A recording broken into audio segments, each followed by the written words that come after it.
Last time on Sway's Photo Life.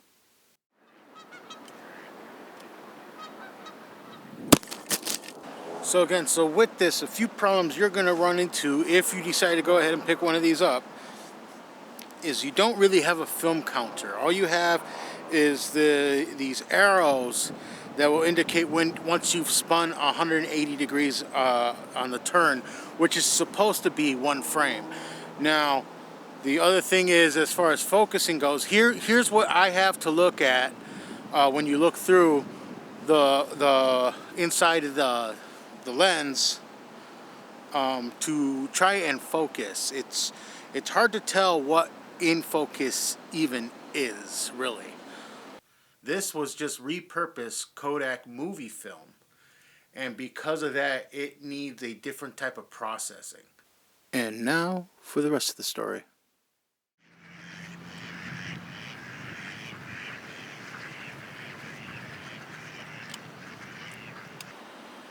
Welcome back to Sway's Photo Life, where we're going to give a second shot to the Temu camera. Now, last time we unfortunately put the wrong type of film in here, and I was unaware that it was a movie roll film, which is a whole lot more expensive and created a lot of complications with the development process. So this time around, we're shooting with Fuji Superia Extra 400. We're back at the same park. This time, we're going to get straight into the shots.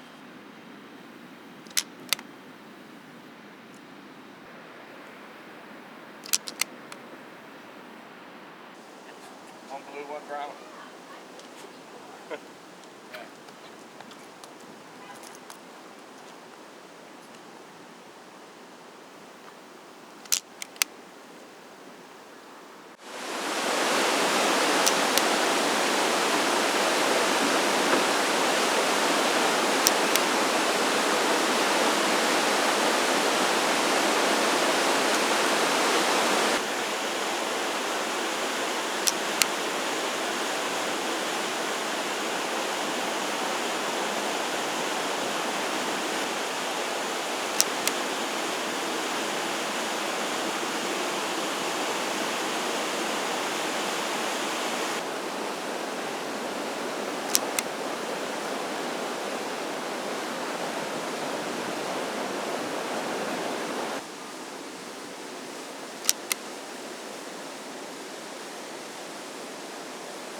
Okay, so are there any pros to this?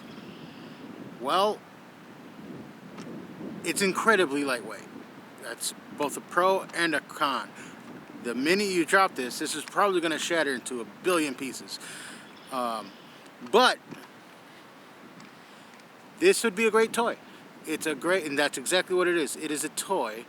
It's a great toy to just bring around and maybe occupy your 10-year-old with. It does work. Not all that well, and I probably wouldn't take this to a wedding event to try and take your professional photos with. But as a toy, this works great.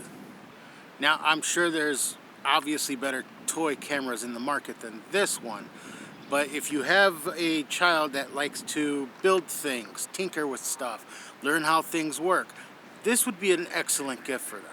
As a way to capture your family memories, I probably wouldn't recommend this. But as a toy, this is definitely a sound toy.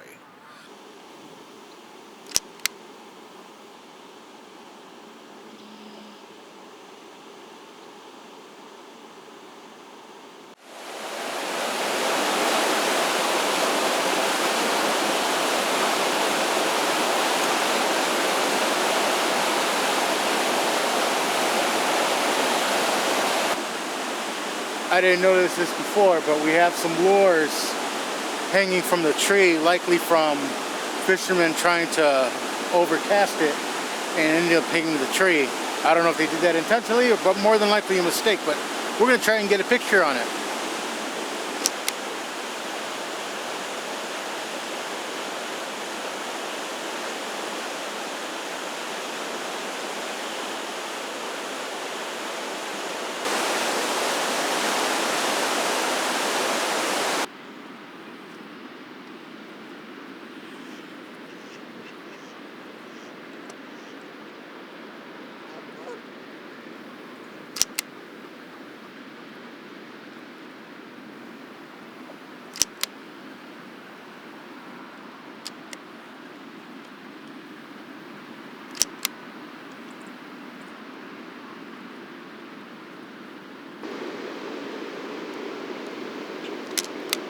So that's the Temu camera. An interesting little toy. Probably not for me, but still yielded some interesting results. But anyway, I'm going to leave you here with the last few shots. I unfortunately didn't get much footage of these last few shots that I got, but I thought they were still interesting enough to show anyway. With that, I'm going to leave you here. Please like and subscribe, and if you haven't already, go check out the part 1 of this Temu camera adventure. See you next time.